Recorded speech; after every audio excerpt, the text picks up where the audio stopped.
लाखो कोट्यावधी रुपयाचे एजंटकडून पैसे गोळा केले जातात लोकांचे, मग इथं जागा आणून भरले जात नाहीत. त्याला ह्याच्यावर नियंत्रण कुणाचं राहणार?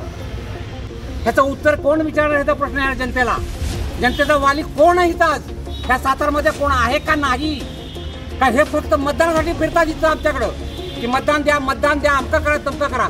आज एवढा मोठा घोटाळा झाला, लोक रडतायत. आज कुणाची लग्न आहेत, कुणाच्या शेतीची कामं आहेत, मुलांच्या शाळेची कामं आहेत, सगळे पैसे अडकून पडले. आज आम्ही कुणाला विचारायचं?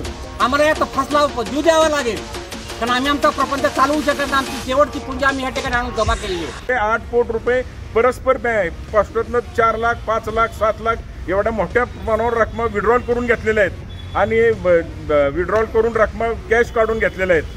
आणि आरडीचं तर वेगळंच आहे, आरडी तर भरलेलेच नाहीत त्यांना. म्हणजे ते नुसतीच डुप्लिकेट पुस्तकं दिलेली आहेत, मॅनेज केलेली पुस्तकं आहेत, सगळं फेक केलेलं आहे. इथं सगळं इथं आल्यानंतर आमचं सगळं लक्षात आलं की सर्व फेक आहे म्हणून. आता तुम्ही याबद्दल वरिष्ठांशी बोला, त्यांचं काय मत पडतं? वरिष्ठांशी आम्ही बोललो, वरिष्ठ म्हणले आमचा तपास चालू आहे, तुम्ही गडबड करू नका, सगळं होईल, क्लेम पाठवतोय आम्ही, आमच्याकडे कर्मचारी कमी आहेत, आम्हाला काय तुम्हाला सगळंच आम्हाला तेवढंच काम आहे का, आम्ही करतोय तुमच्यासाठी. म्हणजे ह्याही गोष्टी त्यांच्याकडून आम्हाला प्रत्यक्ष ऐकायला मिळत आहेत. मग एवढा जर घोटाळा पोस्टात होतोय तर कर्मचारी वाढवा ना तुम्ही. हे असले घोटाळे फार कर्मचारी ठेवलेत कशाला? फसवून इतरांच्या पण अशा सह्या घेतल्या की बाबा तुम्हाला व्याज वाढवून मिळते, तुम्ही सह्या द्या, असं करून तिने सह्या घेतल्या. तिने पैसे तिच्या बहिणीच्या नावावर ट्रान्सफर केले, गांधारे म्हणून माहिती. एजंट का? हा, एजंटनं तिच्या बहिणीच्या नावावर माझे स्वतःचे पैसे ट्रान्सफर केले. 19 लाख रुपये. माझं नाव आहे विश्वास सदाशिव साळुंखे, कंपोस्ट बेळगाव. मी माजी सैनिक आहे. आता सध्या मी शेती व्यवसाय करतो. माझ्या शेतीच्या उत्पन्नातून, माझ्या पेन्शनमधून मी थोडे पैसे जमा करून ते जमा करत होतो. ते पैसे एजंट आणि पोस्टातले काही कर्मचाऱ्यांनी मिळून आमच्या बऱ्याच 70-80 लोकांचे पैसे एक दुसऱ्याच्या नावावर ट्रान्सफर केले, काय विड्रॉ केले. आणि त्याचप्रमाणे आम्ही आता विचारलं असता त्याने आम्हाला उत्तर देत नाहीत. आमचे पैसे कुठे ट्रान्सफर केले हे सुद्धा ते आम्हाला सांगत नाहीत.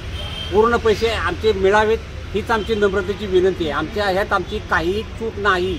हे सगळी हेराफेरी पोस्ट मिळत आहेत आणि लोकांचे पैसे उकळतात. आरडीच्या अकाउंटचे पैसे एजंट उकळत आहेत, पण इथं आणून भरत नाहीत. त्यासाठी आम्ही काय करायचं? विचारलं असता म्हणतात कलेक्टरनं परवानगी दिली, ह्यानं परवानगी दिली, त्यानं परवानगी दिली. हे फक्त उडवाडुडीची उत्तरे आम्हाला मिळत आहेत. लाखो कोट्यावधी रुपयाचे एजंटकडून पैसे गोळा केले जातात लोकांचे, मग इथं जागा आणून भरले जात नाहीत. त्याला ह्याच्यावर नियंत्रण कुणाचं राहणार? फक्त इथं सांगितलं जात आहे की ना खाऊंगा ना खाणे दूंगा. इथं काय चाललंय केंद्राच्या योजनेत? ह्याचं उत्तर कोण विचारणार? ह्याचा प्रश्न आहे जनतेला. जनतेचा वाली कोण आहे इथं आज? ह्या सातारमध्ये कोण आहे का नाही?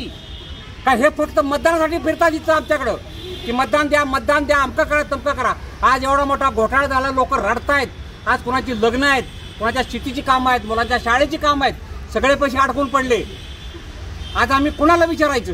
दादा, किती कोटीचा घोटाळा आहे? आणि आता आमच्याकडे लिस्ट आहे तर 3 कोटीचा घोटाळा इथं खडा उभा निघालेला आहे. फक्त 30 लोकांचा.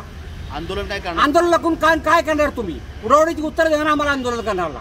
आम्हाला यात फसला जीव द्यावा लागेल, कारण आम्ही आमचा प्रपंच चालवू शकत नाही. आमची शेवटची पुंजी आम्ही या ठिकाणी आणून जमा केलेली आहे. त्यासाठी आम्हाला स्वतःला आत्महत्या करावी लागेल.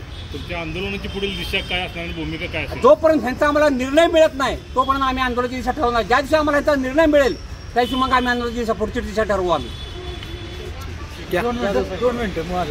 1 मिनिट. 8 कोटी रुपये परस्पर पोस्टातनं 4 लाख, 5 लाख, 7 लाख एवढ्या मोठ्या प्रमाणावर रकमा विड्रॉल करून घेतलेल्या आहेत आणि विड्रॉल करून रकमा कॅश काढून घेतलेल्या आहेत. आणि आरडीचं तर वेगळंच आहे, आरडी तर भरलेलेच नाहीत त्यांना. म्हणजे ते नुसतीच डुप्लिकेट पुस्तकं दिलेली आहेत, मॅनेज केलेली पुस्तकं आहेत, सगळं फेक केलेलं आहे. इथं सगळं इथं आल्यानंतर आमचं सगळं लक्षात आलं की सर्व फेक आहे म्हणून. आता तुम्ही याबद्दल वरिष्ठांशी बोला, त्यांचं काय मत पडतं? वरिष्ठांशी आम्ही बोललो, वरिष्ठ म्हणले आमचा तपास चालू आहे, तुम्ही गडबड करू नका, सगळं होईल, क्लेम पाठवतोय आम्ही, आमच्याकडे कर्मचारी कमी आहेत, आम्हाला काय तुम्हाला सगळंच आम्हाला तेवढंच काम आहे का, आम्ही करतोय तुमच्यासाठी. म्हणजे ह्याही गोष्टी त्यांच्याकडून आम्हाला प्रत्यक्ष ऐकायला मिळत आहेत. मग एवढा जर घोटाळा पोस्टात होतोय तर कर्मचारी वाढवा ना तुम्ही. हे असले घोटाळे फार कर्मचारी ठेवलेत कशाला? 8 कोटी रुपये परस्पर पोस्टातनं 4 लाख, 5 लाख, 7 लाख एवढ्या मोठ्या प्रमाणावर रकमा विड्रॉल करून घेतलेल्या आहेत आणि विड्रॉल करून रकमा कॅश काढून घेतलेल्या आहेत. आणि आरडीचं तर वेगळंच आहेत, आरडी तर भरलेलेच नाहीत त्यांना, म्हणजे ते नुसतीच डुप्लिकेट पुस्तकं दिलेली आहेत, मॅनेज केलेली पुस्तकं आहेत, सगळं फेक केलेलं आहे इथं सगळं. इथं आल्यानंतर आमचं सगळं लक्षात आलं की सर्व फेक आहे म्हणून. आता तुम्ही याबद्दल वरिष्ठांशी बोला, त्यांचं काय मत पडतं? वरिष्ठांशी आम्ही बोललो, वरिष्ठ म्हणले आमचा तपास चालू आहे, तुम्ही गडबड करू नका, सगळं होईल, क्लेम पाठवतोय आम्ही, आमच्याकडे कर्मचारी कमी आहेत, आम्हाला काय तुम्हाला सगळंच आम्हाला तेवढंच काम आहे का, आम्ही करतोय तुमच्यासाठी.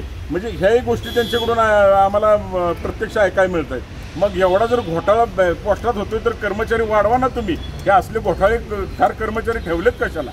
ST रिटायर झाल्यानंतर मला 20 लाख रुपये मिळाले. मी 15 लाख रुपये सिनियर सिटीजनमध्ये गुंतवले आणि 4 लाख रुपये हे 1 वर्षासाठी फिक्स डिपॉझिटमध्ये व्याज यावं म्हणून गुंतवले.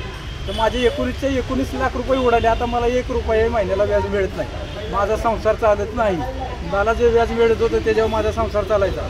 आता मला 1ही रुपया मिळत नाही, तर मी संसार कसा चालवायचा हे या अधिकाऱ्याने सांगावं, एवढीच माझी नम्र होईल. तुम्ही राहायला कुठं दादा? मी इथं मल्हारपेठेत राहिलो. अच्छा, उडाले म्हणजे काय झालं नक्की? त्यांनी काय केलं, 1% व्याज वाढलं होतं. ते म्हणले 1% व्याज वाढवून घेण्यासाठी तुम्ही सह्या द्या म्हणून अशा पद्धतीनं माझ्या फसवून इतरांच्या पण अशा सह्या घेतल्या की बाबा तुम्हाला व्याज वाढवून मिळते, तुम्ही सह्या द्या. असं करून तिने सह्या घेतल्या. तिने पैसे तिच्या बहिणीच्या नावावर ट्रान्सफर केले, गांधारे म्हणून आहे ती. म्हणजे ते एजंट का? हा, एजंटनं तिच्या बहिणीच्या नावावर माझे स्वतःचे पैसे ट्रान्सफर केले. 19 लाख रुपये. 19 लाख रुपये. तुमचं नाव काय म्हटलं? विष्णुपन जगन्नाथ शिंदे. मी 9 नंबर आहे. मी इथे जे काही पोस्टामध्ये येते ते माझ्या वडिलांच्या पैशांचं अफरातफर झालेली आहे, त्यासाठी मी येत आहे. गेले जवळजवळ आम्ही 2 महिने झालं. 2 महिन्यापासून आम्ही पोस्टाच्या, कलेक्टर ऑफिसच्या आणि पोलीस SP सरांच्या ऑफिसला पण आम्ही 2 वेळा जाऊन आलेलो आहे. आचल मॅडमना भेटलेलो आहे आम्ही. त्याच्यानंतर आम्ही एक निवेदन पण दिलेलं आहे, समीर सरांना दिलेलं होतं. त्याच्यानंतर आम्ही कलेक्टर सरांना पण भेटून आलो. त्यांना पण सांगितलं आहे की फ्रॉड कशा प्रकारचा झालेला आहे. ते झालेला जो फ्रॉड आहे तो कॅश विड्रॉल आहे, अकाउंटला ट्रान्सफर्स आहेत किंवा कॅश ज्या लोकांनी भरायला दिलेली आहे ती भरलेली नाही आहे किंवा एखाद्याच्या अकाउंटवरून दुसऱ्याच्या अकाउंटला ट्रान्सफर, या प्रकारचा खाते. काही वेळा तर एक फ्रॉड तर मी असा बघितला आहे फाईल बनताना की त्याच्याकडून कॅशमध्ये प्रत्येक महिन्याला घेतलं गेलेलं आहे आणि त्याला पासबुकसुद्धा दिलेलं आहे. ते पासबुक जे दिलेलं आहे ते नंबरचं अकाउंटच पोस्ट ऑफिसमध्ये नाही आहे. अशा प्रकारचे पण फ्रॉड झालेले आहेत. बऱ्याच लोकांना तिने पुस्तकं मांडून दिले, पेनाने स्वतःने हाताने लिहिलेत, म्हणजे कॅश तुमच्याकडून कलेक्ट केलेत आणि ते कॅश कलेक्ट करून प्रत्येक महिन्याला त्याच्या एंट्र्या करून त्याची टोटल मारून सह्या मारून ती सुद्धा पुस्तकं लोकांना दिलेलं आहे. अशा प्रकारचा पण फ्रॉड झालेला आहे. आम्ही आता जवळजवळ 2 महिने झालं याच्याबद्दल आम्ही फाईल बनवले, स्टेटमेंट घेणं हे चालू आहे त्यांचं. ते आम्हाला प्रत्येक वेळी आल्यानंतर आम्हाला प्रत्येक वेळी उत्तर देतात, नाही असं नाही आहे. आम्हाला सांगतात ते की ही प्रोसेस चालू आहे, हे चालू आहे, ते चालू आहे. पण विषय कसा आहे माहिती आहे की हे कधीपर्यंत चालणार, त्याला कुठेतरी एक टाइम लिमिट असायला हवं आहे ना. पण ठीक आहे, जे काही चाललंय ते सगळं वर्बली चाललंय, रायटिंगमध्ये आम्हाला काहीच मिळालेलं नाही. तर आम्ही त्यांना वारंवार काय बोललो की तुम्ही फाईल बनवली किंवा क्लेमसाठी पुढे प्रोसेसला पाठवलं. म्हणजे क्लेम ठीक आहे, चला मान्य करते की सगळं आहे, हायर ऑथॉरिटीज आहेत किंवा वरपर्यंत तो विषय जाणार आहे, त्यामुळे थोडासा वेळ लागू शकतो, ते मान्य करते. पण आमचं म्हणणं काय आहे की तुम्ही आमची फाईल बनवताय ना, किंवा आमची फाईल बनवली आहे किंवा आमचं काही तुम्ही घेतलेलं आहे त्यासाठीचं तुम्ही एक आम्हाला एक्नॉलेजमेंट कॉपी द्या. यासाठी पण आम्ही यांच्या फेऱ्या मारतोय. आता आम्हाला सांगितलं गेलेलं आहे की सोमवारी आम्ही तुम्हाला फाईल बनवले त्याची एक पोल देतो म्हणून. मग बघूयात आता काय होतं ते मंडेला परत कळेल. ही फसवणूक केव्हापासून चालू आहे आणि फसवणूक आता फसवणूक मला एक्झॅक्ट माहीत नाही आहे कधीपासून चालू आहे, पण माझ्या वडिलांची जी फसवणूक झाली आहे ती नोव्हेंबर 2023ला झालेली. म्हणजे नोव्हेंबर 2023मध्ये त्यांच्या अकाउंटमधून दुसऱ्या अकाउंटला पैसे ट्रान्सफर झालेले आहेत आणि त्यांनी स्टेटमेंट काढले त्या दिवशी फाईल बनवताना, पण आम्हाला कुठल्याही प्रकारचं स्टेटमेंट दिलेलं नाही आहे. कारण त्यांचं म्हणणं असं आलं की आता आमच्या फाईल्स बनत आहेत त्यामुळे हे डॉक्युमेंट आम्ही तुमच्याशी शेअर करू शकत नाही.